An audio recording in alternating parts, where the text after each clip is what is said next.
If you didn't know, last weekend was Luminosity Makes Moves Miami. This was a North American major which had, honestly, almost all of the top North American talent.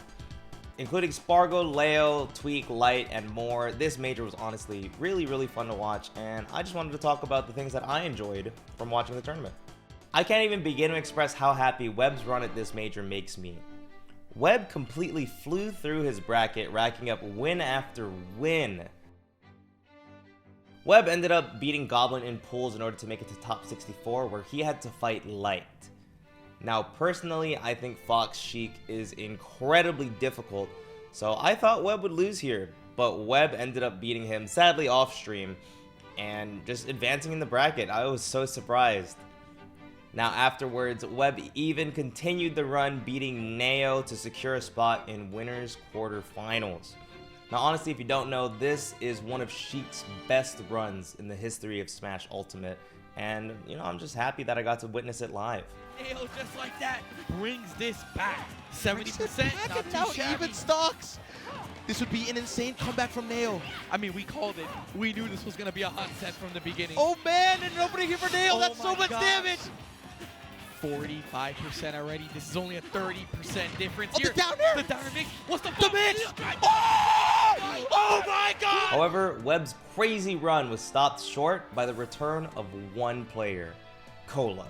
Cola has been absent from tournaments lately and had one of the craziest returns with this major. While the run was a little shaky early on, having a super close Game 5 set with Dominator, Cola ended up reminding everybody just how good he is, with wins over Cycilix, Zomba, and again Webb in winners quarterfinals to secure a spot in winners top 8.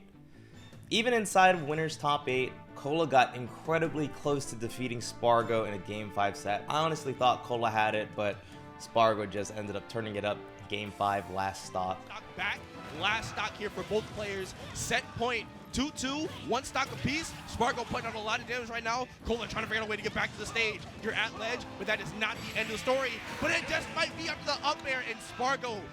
And after that, Cola had to fight another demon in the losers bracket. And this demon, you might know them already, it was Shadic. Now, Shadic's been having an amazing series of placements lately that's been honestly super hyped to see. Shadic got 9th at Super Smash Con, 7th at Rise and Grind, and 5th at Big House. So, honestly, you would think Shadic's been doing good lately, right? Well, that's not good enough. Even though Shadic had to fight Spargo pretty early in winner's bracket, Shadic racked up wins on Tilde, Rivers, MK, Leo, Riddles, Zomba, and then Cola. Almost pulling off a reverse 3-0 against the Buzz in losers semifinals, Shadic got 4th place at one of the most stacked North American majors to date.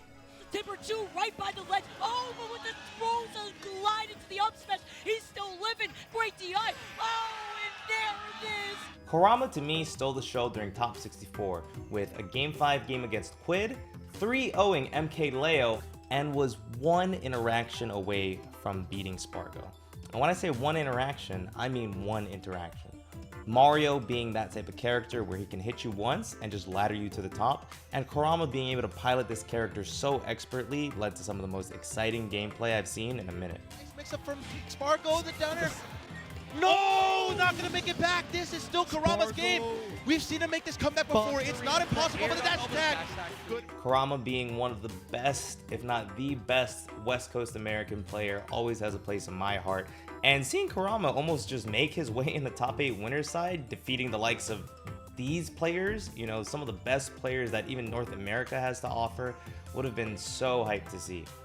Now, while all of this was going on, all of these players had amazing runs that, again, I was just so happy to watch.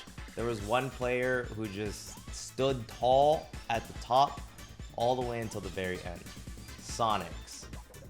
Sonics, while being a top 10 player, continues to impress me, and this showing was no different. Losing 0 games to Aaron and Riddles, and 1 game to DeBuzz and Spargo each, before securing winner's side of Grand Finals. Sonic's was showing everybody what was up, and honestly, to me, he felt like the favorite to win, even over Spargo. Honestly, watching Grand Finals, it felt like Spargo was doing the uphill battle. It didn't feel like, can Sonics win? It was a lot more of, can Spargo defeat Sonics? And I kind of liked that narrative that was going on there. Now, it's not often Spargo doesn't feel like the final boss. I feel like within Smash tournaments, he's been a very strong force at the top. So having Sonics be able to make Spargo seem like that, I thought made the tournament super hype. Now, when all the dust settled, Sonics did end up getting second place to Spargo, but with this second place, Sonics secured an invite to watch the throne in December. So I'm really excited to see more of what Sonics has to cook. Covers so many options. Now we're back off stage. Pyra is online. The down air is a threat. Back throw. Tosses him off. Gets called out by this side B. Are you kidding me? This side B actually hitting Sonics away for Spargo to make the recovery at 137. Going for the right side of the stage with the spin dash, 139, and climbing another forward throw. Sonics in a very tricky situation. Gets back onto the stage, rolls back on, gets... And one final thing about a very near and dear buddy of mine is that Light got bodied this tournament. I think Light got one of his worst placements in quite some time, maybe since like 2020 or something. And he didn't even make it onto the stream. I didn't get to watch him lose, but me knowing me, I actually talked to Light very, during and after the tournament. I know Light's gonna make a comeback, but I just had to bring this up.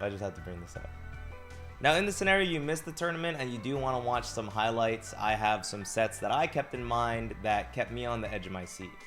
Now, not going too into detail about what went on, I'm gonna say Kurama versus Quid in round 1 of top 64. This set was amazing. I think every game was incredibly close, kept me on the edge of my seat. Just two really explosive players, And you could say the same thing about the next set, Zombo versus Cola. This set, I mean, 1, it's a Cola set. 2, I've been a Zombo fan lately, and them being able to clash in tournament was super duper sick. It was the round before winners quarterfinals. And lastly, Mute Ace versus The Buzz. Now, I'll be honest, I didn't think this set would interest me that much, but I think the ending is fantastic. I think everything that goes on during the set was really, really good. I just can't recommend that set anymore, Of course, the other sets are really good too, but that one for sure, I'm gonna remember that one. So yeah, that's what I liked about Luminosity Makes Moves 2023, North American Major with some of North America's best talents, and the things that I consider the highlights of the tournament. But of course, if you did end up watching it, let me know what you consider the highlights. I think the overall tournament itself was really, really good. So I'd be happy to look over some things. Maybe I missed some sets, I couldn't get to watch everything. So again, let me know, and hopefully the next time a tournament happens, we can have this talk again. Peace.